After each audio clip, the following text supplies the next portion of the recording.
Dominique de Villepin, bonsoir. Bonsoir. Bienvenue au Talk Orange, Le Merci Figaro. de m'accueillir. Vous êtes candidat à la présidentielle déclarée depuis le 12 décembre, une candidature à laquelle Marine Le Pen a réagi avec une certaine virulence. Je vous propose de l'écouter. Soit il règle ses comptes avec Nicolas Sarkozy, judiciaire, politique. Voilà, oui, soit il se venge de Nicolas Sarkozy, soit il est candidat pour négocier une place auprès de Nicolas Sarkozy. Dans les deux cas, je crois que la France n'a strictement rien à voir avec l'ambition qu'il vient de déclarer. Pensez-vous que vous lui faites peur ? Mais écoutez, elle a répondu. Je n'ai jamais vu de ma vie Marine Le Pen. Qu'est-ce qui peut expliquer cette passion Ça, justement. Écoutez, voilà, vous répondez. Non, je préférerais que ce soit vous qui répondiez. Moi, je n'ai pas d'explication, mais je trouve extraordinaire d'avoir cette virulence pour quelqu'un qu'on ne connaît pas et qu'on n'a jamais vu. Sur votre blog en septembre, vous compariez votre courage et celui de Nicolas Sarkozy. Vous parliez de cheval et de tigre, en expliquant que que le tigre et le cheval devaient s'associer. Qu'est-ce qui vous a fait changer d'avis ? Non, je n'ai jamais associé aucune forme de courage, ni à l'un ni à l'autre. J'ai dit il y a deux formes de courage. Je n'ai pas dit qu'il y avait la forme du courage. On a mal compris alors à l'époque. C'est pas qu'on a mal compris, c'est que je n'ai pas dit ce qu'on me fait dire. Mais je crois qu'il y a bien évidemment plusieurs formes de courage. Il y a plusieurs tempéraments politiques sur la scène nationale. Mais il y a le courage de ceux qui savent tendre la main et il y a le courage de ceux qui ne savent pas le faire. Voilà 4 années et demie que je répète que la politique que mène la France nous amène dans le mur. 4 années et demie qu'on ne m'écoute pas. Force est de constater aujourd'hui que j'ai tiré la sonnette d'alarme et que personne n'a voulu en tirer les conclusions. La politique, c'est la responsabilité. La politique, c'est de dire des choses, c'est de proposer des choses. J'ai proposé des alternatives à la politique qui a été menée, une autre politique a été choisie, et bien la sanction arrive, double sanction. Nous entrons en récession. Et c'est beaucoup de souffrance pour les Français. Nous avançons vers un taux de chômage de plus de 10%, 70 milliards d'euros de déficit commercial, une dette Entre-temps, abyssale. Il y a une crise de l'endettement. En 2008. Ouais. Les erreurs ont été commises en 2007. Donc il fallait tirer la sonnette d'alarme dès 2007 et je l'ai fait. Et deuxième sanction, nous allons perdre le triple A qui a été l'objectif de la politique gouvernementale. Eh bien, je crois qu'il faut savoir en politique faire preuve de responsabilité. Le courage politique, c'est de faire face. La responsabilité, c'est de constater que la politique qui a été menée n'était pas la bonne politique. Est-ce que Nicolas Sarkozy doit renoncer à se présenter ? Écoutez, c'est un choix qui lui appartient. Nous sommes en démocratie. Moi, je ne dicterai à personne son choix. La question est moins, est-ce qu'il doit ou pas renoncer à se présenter? Est-ce qu'il peut se présenter? Je crois que le courage politique aujourd'hui pour lui, c'est de privilégier pendant les quelques mois qui restent de son mandat, comme le gouvernement, les intérêts de la France. Les intérêts de la France, c'est quoi?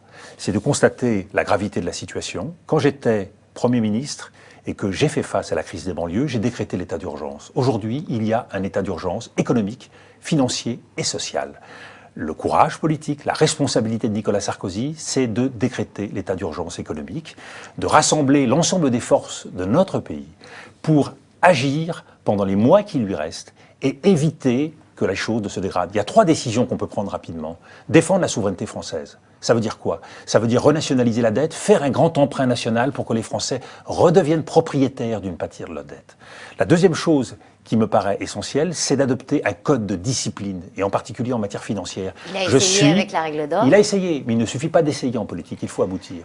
Qu'il mette de côté... À votre avis, excusez-moi, il faut aboutir. Ce ratage, puisque pour vous il est à peu près total, le disqualifie, il devrait renoncer? Pas du tout. C'est à lui de prendre des décisions. Je pense qu'il y a une urgence.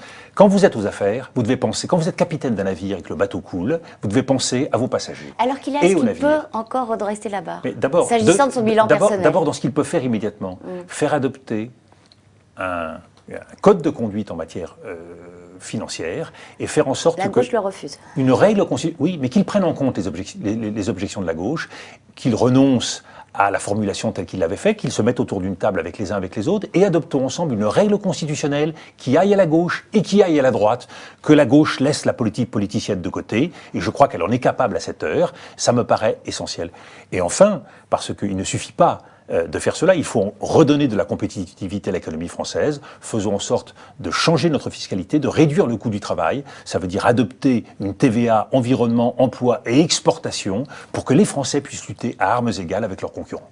André Vallini, sénateur socialiste de l'Isère, était à votre place hier, il vous a posé une question. Dominique de Villepin, vous avez été pendant plusieurs années et très souvent un procureur impitoyable du sarkozysme. Est-ce que vous serez prêt, au deuxième tour de la présidentielle, à apporter votre contribution à toutes celles et tous ceux qui veulent en finir avec le sarkozysme? Mon objectif, ce n'est pas d'en finir avec X ou avec Y. C'est tout simplement de recommencer la France.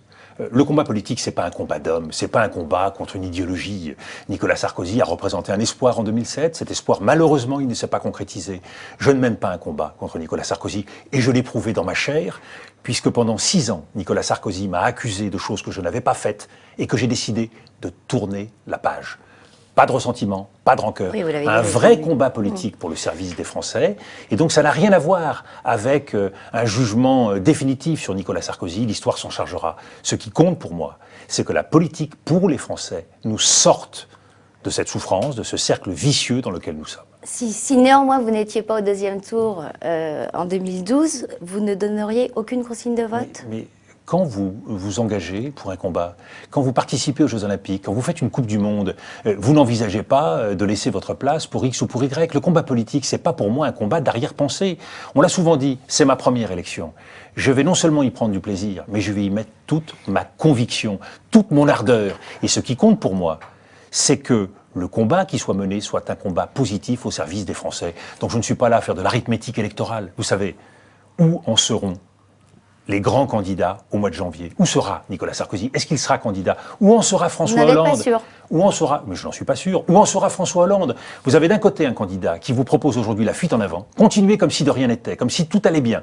De l'autre côté, vous avez un candidat, celui de la gauche, qui vous propose de revenir en arrière. On revient en arrière sur les retraites, on revient en arrière sur ce qui a été fait en matière européenne, on revient en arrière sur la formation des enseignants. Moi, je ne crois pas à cela. Je crois qu'il faut continuer la France. La France est un grand pays, la France est un pays qui ne se couche pas, qui ne baisse pas les bras. Et il appartient à la France de faire un choix lucide. Nous ne sommes pas là pour choisir un parti politique en 2012. Oui. Nous sommes là pour choisir quelqu'un qui va guider la nation. Accessoirement. Un projet. Oui. Lequel? Vous avez d'un côté, on fait comme avant, et de l'autre côté, on revient en arrière. C'est pas ça un projet politique. Il s'agit de redonner aux Français la capacité de se battre et de marquer des points dans le monde d'aujourd'hui, pas dans le monde d'hier. François Bayrou dit à peu près la même chose, en tout cas sur la nullité des 2 principaux projets en concurrence, mais en revanche, il dit que lui fera connaître son choix s'il n'était pas au deuxième tour. Et ça lui réussit plutôt, puisque dans les derniers sondages, il est à 14, alors que vous, on a l'impression que vous peinez à décoller. Pourquoi aujourd'hui voter pour un candidat qui a d'ores et déjà décidé de se rallier à l'un ou à l'autre? Pourquoi passer par la case MoDem quand vous pouvez directement aller vers le Parti Socialiste ou vers l'UMP? Alors pourquoi est-ce qu'il décolle dans les sondages et pas vous? Mais qu'est-ce que ça veut dire décoller dans les sondages 6 mois avant? Moi, ce qui m'importe, c'est d'être sur la ligne d'arrivée. C'est pas d'être en tête des sondages hier ou aujourd'hui. Vous savez, oui, entre 2% et en tête, il y a une grosse marge de progression. Eh bien, rassurez-vous, nous en reparlerons dans 2 ou 3 mois. Je ne suis pas une bulle politique. J'ai un parcours, j'ai une expérience, 600 000 chômeurs en moins entre 2005 et 2007, 50 milliards de moins de déficit. C'est la seule fois depuis 1974 que nous avons fait un effort structurel en matière de déficit, la seule fois depuis 1974. Vous savez, à un moment donné, la réalité l'emporte sur les images. La réalité l'emporte sur la fiction. Je ne suis pas un candidat en sucre, je ne fonds pas dans l'eau, je ne m'effrite pas avec l'air du vent, il va faire froid, très froid au début de l'année, nous verrons qui résistera. Vous dites que les sondages sont largement irréels. Je ne dis rien, je me moque des sondages. Vous je en dis, moquez je dis que les conditions de l'élection, à partir du début de l'année, planteront un décor qui n'est pas le décor d'aujourd'hui. Je dis qu'il y aura, février, mars. À partir du début février, nous serons dans l'élection présidentielle. Je dis qu'il y aura des surprises, beaucoup de surprises. Et puis il y aura surtout les Français qui regarderont les hommes et les femmes qui sont candidats et qui verront la différence entre des tempéraments de circonstances et les vrais tempéraments qui se sont façonnés au fil de l'histoire. Donc si ça doit bouger en votre faveur, ce sera... Mais c'est pas si ça doit bouger, madame. Ça bougera. Ça bougera. Nous ferons en sorte que ça bouge. Ce sera début février. Et sinon? Il n'y a pas de sinon. Vous savez, la vie, c'est jusqu'au bout, la certitude, avec conviction et détermination, et surtout optimiste. Quand on a du plaisir à faire ce qu'on fait, quand on a un sentiment de fierté et d'honneur de représenter les Français dans une bataille, eh bien, on ne s'arrête pas en chemin. Dominique de Villepin, je vous remercie. Merci à vous. Bonsoir, Merci. Et à demain pour un nouveau Talk Orange, Le Figaro.